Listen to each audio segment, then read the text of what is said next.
के अंदर प्रेम है। गोपी कहते किसको? गो माने इंद्री, गो माने इंद्री, विवत्सः गोपी, जो इंद्रियों के द्वारा भक्ति रस का पान करे। काय का? भक्ति को पिए। इंद्रियों के द्वारा जो भक्ति रस का पान करती हैं उनको कहते हैं गोपी। ध्यान देना। और गोपियों के अंदर है प्रेम और उद्धव जी के अंदर है ज्ञान। और ज्ञान छोटा है, प्रेम बड़ा है। ज्ञान छोटा है और प्रेम बड़ा है, लेकिन जिसके अंदर ज्ञान होता है उसके अंदर प्रेम होता है कम होता। ध्यान देना। होता तो है लेकिन कम होता है। क्यों? उसका एक सिद्धांत है। सिद्धांत क्या है कि ज्ञानी के अंदर अगर प्रेम बढ़ जाएगा तो ज्ञानी का ज्ञान नष्ट। हाँ, ज्ञानी के अंदर अगर प्रेम बढ़ेगा तो उसका ज्ञान नष्ट हो जाएगा। ध्यान देना। उद्धव जी जब गए तो गोपियों के अंदर जब प्रेम देखा तो राधा को उद्धव जी ने अपना गुरु बना लिया। राधा को किसको बनाया? और कंठी माला डाल करके भगवान के पास पहुंच गए। भगवान कन्हैया ने कहा उद्धव तुम तो बहुत बड़े ज्ञानी बनते थे और फिर भी तुमने किसी को गुरु बनाया। वो किसको बनाया? तो उद्धव जी भगवान के चरणों में गिर गए। कहा प्रभु बस मैंने राधा को अपना गुरु बनाया। आपके प्रति राधा के अंदर मैंने वो प्रेम देखा। राधा का हाल ऐसा देखा मैंने कि जब आपकी छवि देखती है तो हंसने लगती है और जब आप दिखाई नहीं देते तो रोने लगती है। पागलों जैसी हालत देखी मैंने, तो मैंने राधा को गुरु बना लिया। इतनी कथा सुनाने के बाद जब भगवान ने कंस को मारा, कंस की दो पत्नियां हैं, अष्टि और प्राप्ति, दोनों पत्नियां अपने पिता के पास गई। किसके पास? जरासंध के पास। मगध देश का राजा है जरासंध। और अष्टि प्राप्ति ने कहा पिताजी तुम्हें कुछ पता है? तुम्हारा दामाद जान से मारा गया। कौन? किसने मारा? क्या बोली अष्टि प्राप्ति? पिताजी दामाद जान से चला गया और बेटियां लड़ाता भोग रही। ओ मदरा मद के मत वाले अब तुझको कोई खबर नहीं।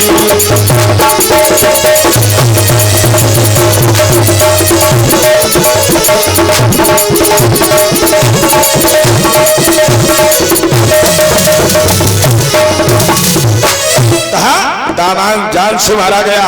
जरासंध का शरीर थर थर थर थर कांपने लगा। जरासंध बोला हमारा दामाद कंस इतना बलशाली फिर भी उसको किसी ने मार दिया है? चलो जरासंध ने मथुरा पर चढ़ाई कर दी। 23 अक्षौणी सेना लेकर के इसने मथुरा नगरी पर चढ़ाई कर दे। और जब 23 अक्षौणी सेना लेकर के चला तो भगवान ने क्या किया? उसकी सेना को मार दिया, सारी सेना। और अंत में जरासंध का सर बलराम ने हल में फंसाया और मूसर से ठोकना चाहते। भगवान बोले रुक जाओ। भगवान ने कहा इसकी मौत हमारे तुम्हारे हाथों से नहीं है। जरासंध की मौत हमारे तुम्हारे हाथों से नहीं है। इसको कौन मारेगा?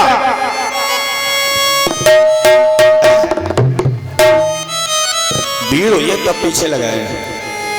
अब लगाए, अब बनो राम दो वही। ध्यान देना परीक्षित जी, ध्यान दे। जरासंध की मौत किसके हाथों से होगी? जरासंध को कौन मारेगा? भीम। बहुत अच्छे। कौन मारेगा? क्यों? ये भीम को वरदान है। ध्यान देना, भीम को इस बात का वरदान है। विद्वान लोग ध्यान दें। और वरदान किसने दिया? भीम को। हाँ, ये बात भोले बाबा ने। एक बार 5 लोग भोले बाबा की तपस्या करने गए। ध्यान से सुने। कौन कौन? भीम, कीचक, दुर्योधन, दुशासन और जरासंध। 5 हो गए। भोले बाबा की तपस्या की। भोले बाबा प्रसन्न हो गए।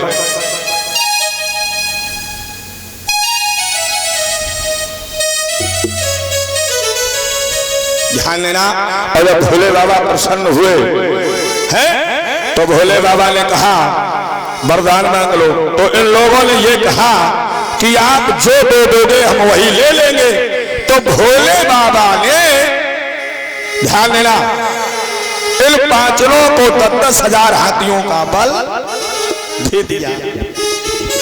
अब ये पांचों लोग घर की ओर चले, अपने घर की ओर, लेकिन बामन 4 फिर लौट पड़े भोले बाबा के लिए। भीम नहीं लौटे। और चारों ने पूछा कहा बाबा ये बताओ मेरी मृत्यु कैसे होगी, हम मारे कैसे जाएंगे। तो भोले बाबा ने कहा तुम पहले 5 आए, अब 4 आए, एक कौन नहीं आया। कहा भीम नहीं आए। तो भोले बाबा ने कहा जाओ तुम चारों को भीम ही मरे हैं।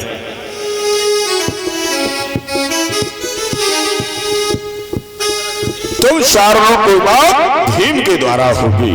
भगवान ने कहा बलराम भैया इसको जाने दो, इसकी मौत हमारे तुम्हारे हाथों से नहीं है, इसको कौन मारेगा, भीम मारेंगे। क्या बोले भगवान। भगवान ने कहा बलराम भैया छोड़ दो इसको। इसका जाना और जाना न कहो, ये जा करके भी आएगा, ये जा करके भी आएगा। अब इसके जीवन के साथ साथ, इसके जीवन के साथ साथ लाखों का जीवन जाएगा, लाखों का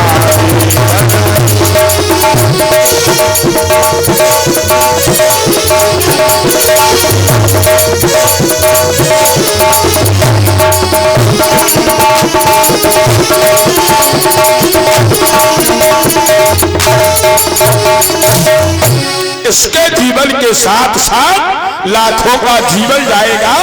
ध्यान देना, इसके जीवन के साथ साथ लाखों का जीवन जाएगा। छोड़ दो। बलराम ने छोड़ दिया, ये फिर गया, फिर सेना लाया। भगवान ने फिर सेना मारी। तो जरासंध ने मथुरा नगरी पर कितने बार चढ़ाई की, 17 बार। इसी तरह धावा किए उसने 17 बार, पर युद्धवर ने उसे हटाया। ध्यान देना, भगवान कन्हैया ने 17 बार उसको हराया, 17 बार हरा दिया। 18वीं बार में 17 बार चढ़ाई की तो जितने राक्षस थे सब मारे गए। जरासंध ने विचार किया सब मारे गए, बैठ जाइए आराम से, सब मारे गए। अब कौन, अब जरासंध की नजर पड़ी महात्माओं पर और ब्राह्मणों पर हैं। जरासंध ने कहा पंडितन से अब खूब परे परे हलवा खाओ।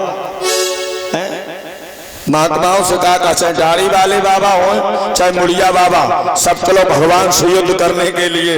अब महात्मा और ब्राह्मण पंडितों को बंदूक पकड़ाई जरासंध ने। अब पंडितन ने बंदूक पकड़ी हो तो पकड़ो जाना।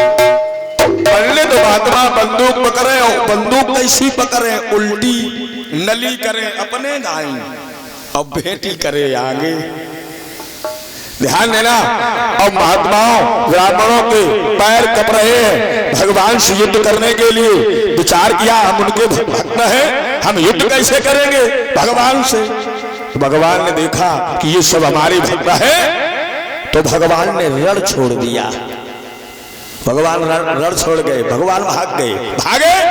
और जैसे ही भागे तो भगवान का एक नाम पड़ा कन्हैया का रण छोड़ भगवान। भगवान कन्हैया को रण छोड़ भगवान भी कहा गया। अब भगवान के पीछे कौन पड़ा, कालेवन भी गया।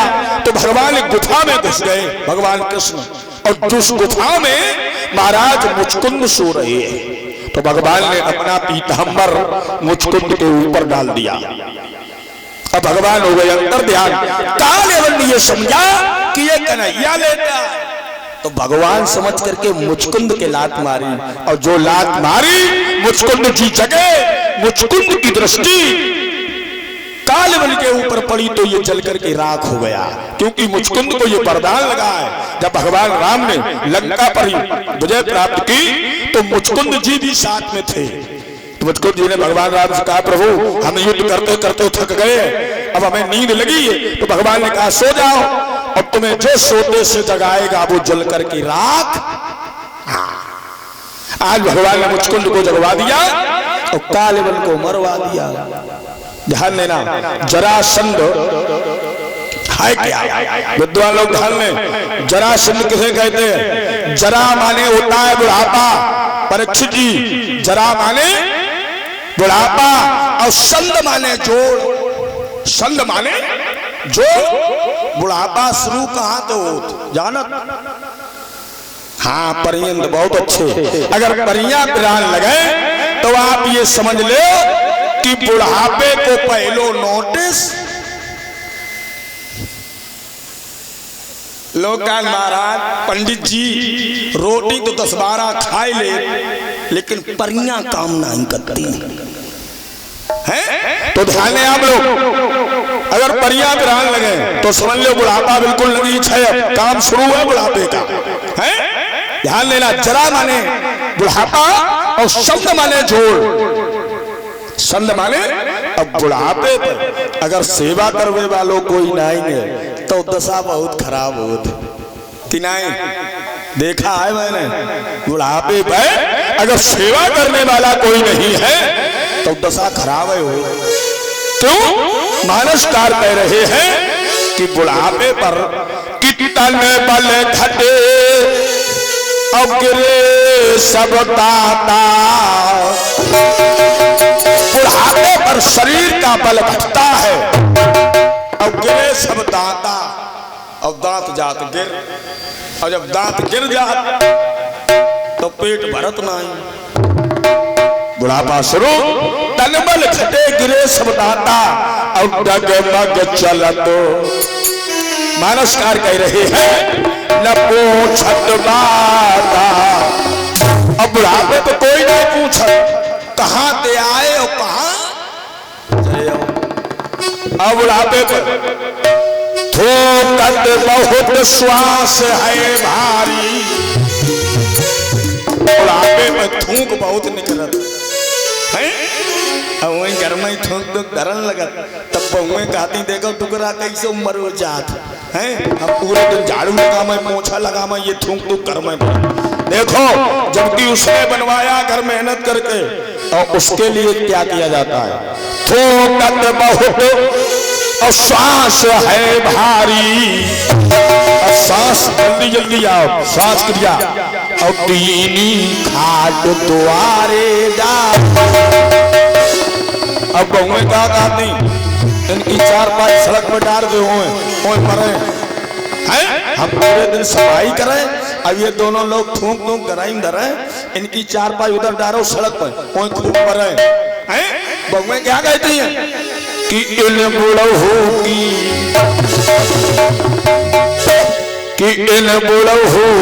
तुम द्वारे डालो। इन बुढ़ऊ की तुम द्वारे डालो।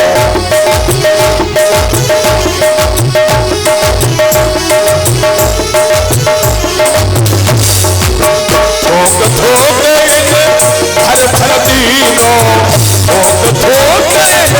हर भर दीनो। सुमन आवे कैसो ऐसो मन आवे जब हम इनके लिया। दिल बुढ़ऊ हो तुम द्वारे डालो।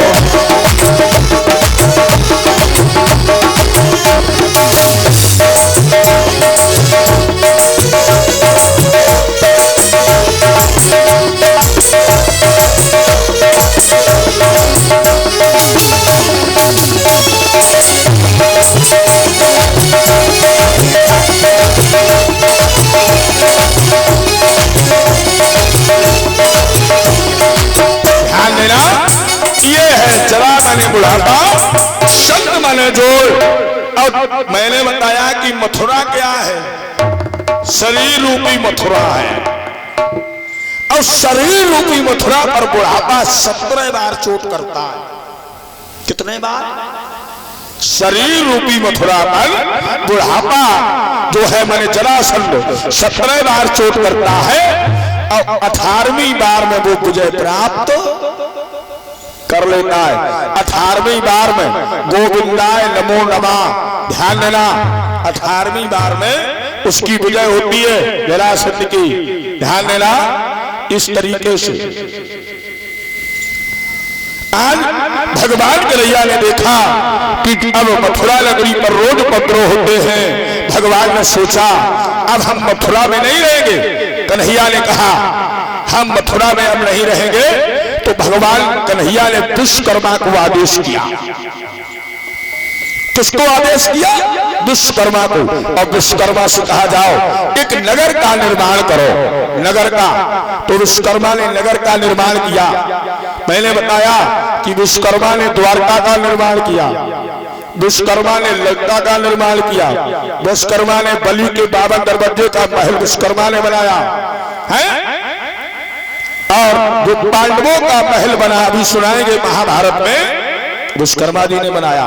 और जो 3.5 वज्र बने थे, 3 धनुष राधा वज्र दधीच की हड्डियों से, वो किसने बनाया? विश्वकर्मा जी ने।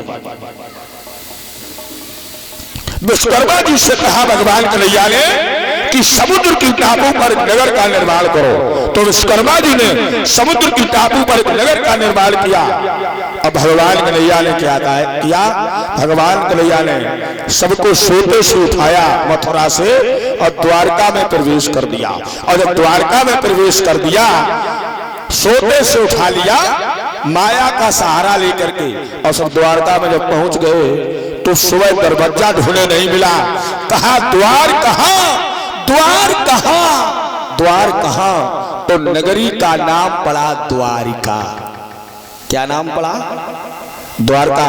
विश्वकर्मा जी ने द्वारका का निर्माण किया। और कहा भी गया है कि भगवान की भक्ति का कोई मोल ना होता, भगवान की भक्ति का कोई मोल नहीं होता। अब भगवान की कथा में कितना भी पैसा खर्च हो जाए, कम आए है? कितना भी खर्च हो जाए फिर भी कम है। और एक बात बता दें, कितना आप खर्च कर दें, लेकिन इस बात को किसी से कहना नहीं चाहिए कि हमने इतना खर्च कर दिया। कुछ लोग ऐसे होते हैं, भैया भागवत करवाई निपटिए का कैसे दूसरे दुकान लगा का 10 लाख खर्च भाई। अब पंडितों ऐसे आए, घी के बड़े खवैया आते, हम 10 किलो ले आए सब खाएंगे। तो आप ये समझ ले कि आपने जो पुण्य किया उसका आपको कोई फल प्राप्त नहीं। अगर कोई कहे भैया भागवत बढ़िया, भाई खूब बढ़िया भैया, भगवान की कृपा से बहुत अच्छी निपटी है, बस इतना कह दो, या नहीं कि हमने 10 लाख खर्च कर दे। अब पंडितों जो है बड़े खवैया है, कुछ लोग लगा हाँ घी खाओ लोग, लेकिन नहीं, ऐसा नहीं कहना चाहिए। ध्यान देना, अगर आपने ये कह दिया तो आपका उसका कोई फल प्राप्त नहीं होगा। देखिए भगवान के भंडारे का प्रसाद या भगवान के प्रसाद का सबसे बड़ा महत्व होता है? जिससे जितने अधिक लोगों को प्रसाद ग्रहण होगा उतना ही अधिक फल प्राप्त। तो ध्यान देना कि भगवान की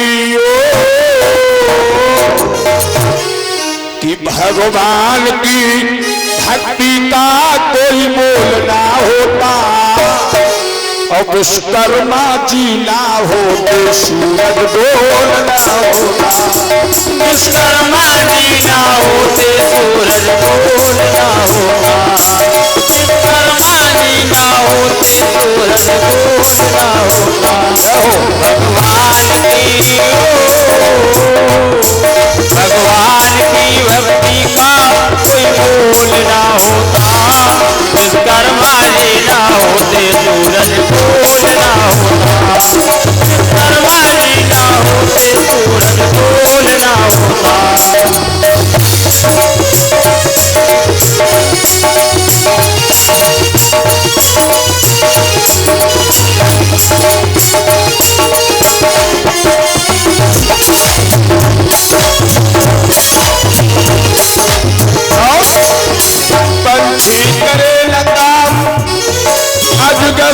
चाकरी कौआ कर नहीं सकता हंस की बराबरी। तो सुइया कृष्ण की बंसी में जो होलना होता, सुइया कृष्ण की बंसी में वो होलना होता, सुइया कृष्ण की बंसी में होलना होता।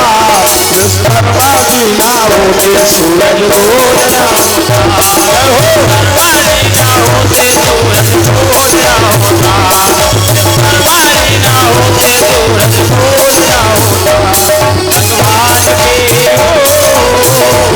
भगवान की भक्ति का कोई मोल ना होता, हमारे ना होते सूरज बोलना होता, हमारे ना होते सूरज बोलना होता। विश्वकर्मा जी ने द्वारका का निर्माण किया जिसमें सभी मथुरावासी रहने लगे। भगवान कन्हैया बलराम भी एक दिन की बात परीक्षित जी भगवान कन्हैया और बलराम दोनों लोग भ्रमण करने के लिए निकले हैं। भ्रमण तो जब राजा हुए कौन? अनार्दपति श्रीमान रेवतो रेवती सीताम। अनारपति देश के राजा जिनका नाम है रेवत। क्या नाम है? रेवत। और रेवत के एक कन्या है जिसका नाम है रेवती। क्या नाम है? रेवती। और ये जो रेवत है ये सतयुग के राजा है। और अनारपत कहते किसको है? घर के कन्नौज को। कन्नौज के कई नाम भागवत जी में आए। एक आया कान कुब्जे तुजा कश्यप। कान कुब्ज भी कन्नौज को कहते हैं, कन्वज कन्नौज को कहते हैं, अनारपति देश कन्नौज को कहते हैं और कान कुब्जे कन्नौज को कहते हैं। ध्यान देना। तो अनारपति देश के राजा जिनका नाम है रेवत माने कन्नौज के राजा, ये सतयुग के राजा है रेवत। और सतयुग में मनुष्य की लंबाई होती 21 हाथ की, 21 की। फिर त्रेता में हुई 14 हाथ की, द्वापर में 7 हाथ की और कलयुग में 3.5 हाथ। अच्छा कलयुग का अंत होगा, आखिरी होगा, तब मनुष्य की कितनी लंबाई होगी बताएं? कलयुग के अंत में मनुष्य की लंबाई कितनी होगी?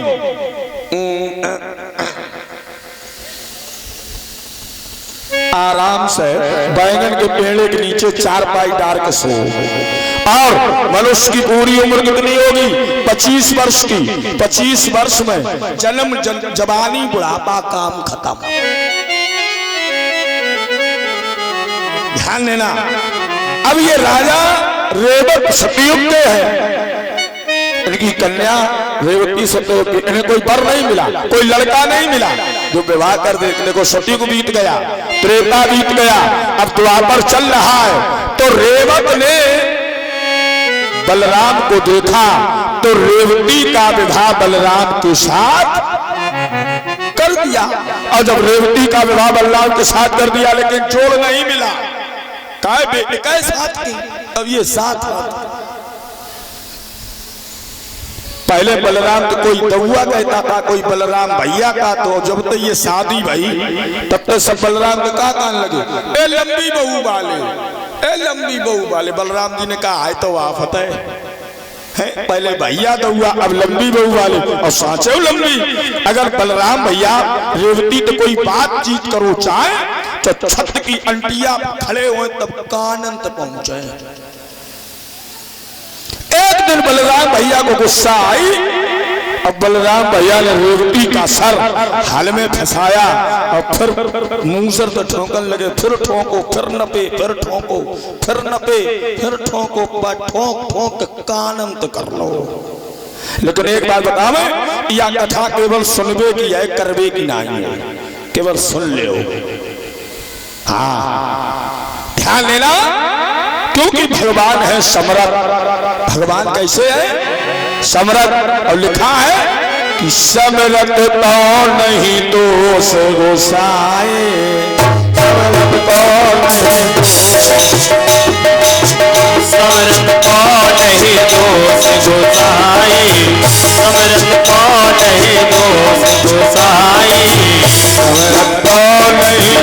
दोष गुसाए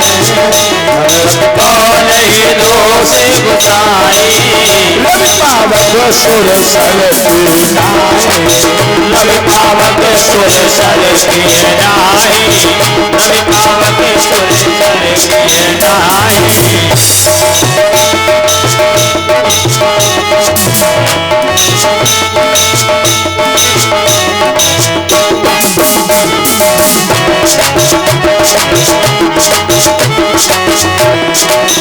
भगवान समरथ और लिखा है समरथ तो नहीं दोष गुसाई रवि पावक रवि माने सूर पावक माने अग्नि और सुरसर माने गंगा मैया और भगवान ये समरथ है और समरथ तो नहीं दोष गुसाई रवि पावक सुरसर की ध्यान दें आप लोग हैं तो इन्हीं बलराम और रेवती के विद्वान लोग ध्यान दें एक कन्या हुई जिनका नाम था भानुमती और भानुमती ब्याई थी दुर्योधन को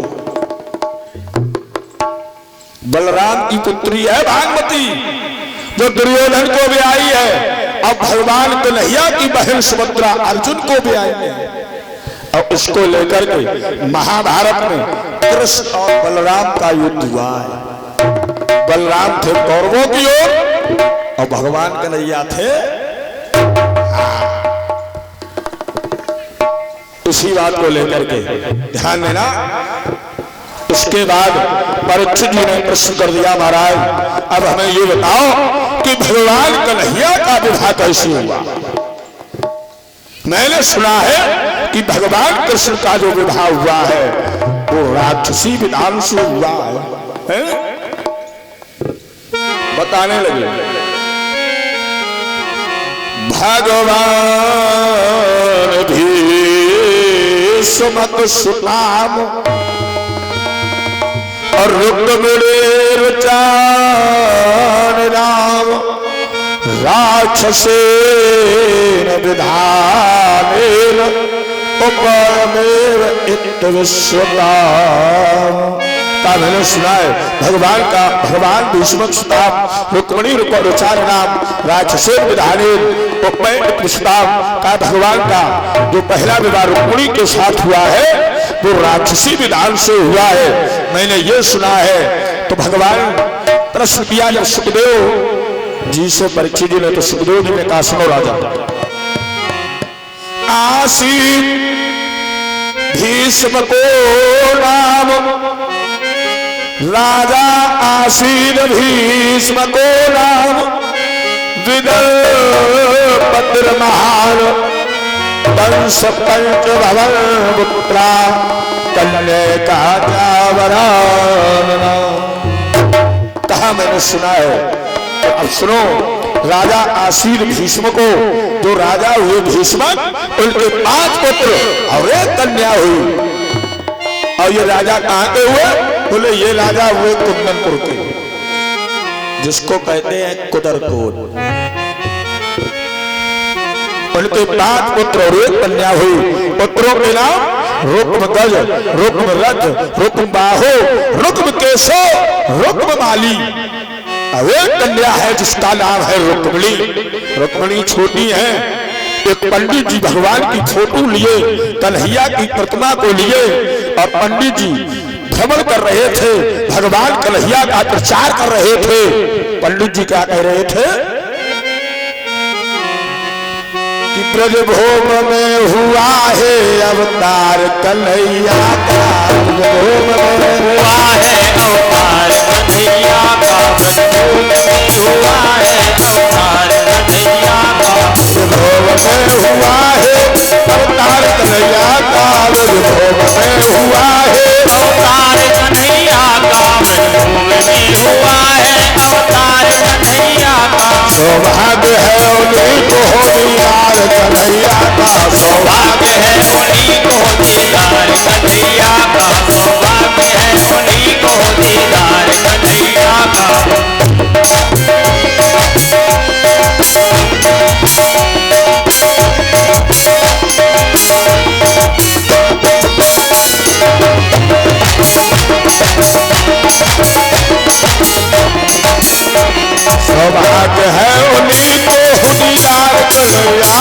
सौभाग्य है। उन्हीं को दीदार कन्हैया का भोग में हुआ है अवतार कन्हैया का, भोग में हुआ है अवतार कन्हैया का, ब्रजभूमि में हुआ है अवतार कन्हैया का।